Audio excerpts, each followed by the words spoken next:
ఇప్పుడు లేటెస్ట్ గా ఆలోచిస్తే జగన్ ని పిల్లలకి ఇచ్చే భవిష్యత్తు గురించి అతను ఎంకరేజ్ చేస్తే పిల్లలు పైకి వస్తే ప్రపంచంలో మనవాళ్ళుగా నిలబడతారు. భారతదేశ పౌరులుగా నిలబెట్టే సత్తా వాళ్ళకు ఉంది. ఈ కాలం పిల్లలకి అతను ఇచ్చే ఎడ్యుకేషన్ ఫీడింగ్ కి పిల్లల వరకు ఆలోచిద్దాం, పెద్దవాళ్ళు అనవసరం. పిల్లలకి కట్టుకునే బట్టల దగ్గర నుంచి, పుస్తకాల దగ్గర నుంచి, ఫీజుల దగ్గర నుంచి తల్లి తండ్రి కష్టపడకుండా పిల్లల చదువు కోసం A to Z పిల్లల్ని ఎంకరేజ్ చేస్తున్నాడు. That's all.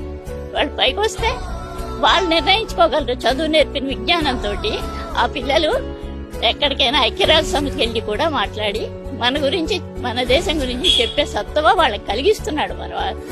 అతనే వస్తాడు. ఎందుకో తెలుసా, ఇవన్నీ మానేస్తే ఆగిపోతాయని చిన్న వాళ్ళకి మధ్యలో భోజనం పెట్టడం మానేస్తే లేవచ్చి పోరు కదా, ఫుల్ గా తినాలనే ఉంటుంది.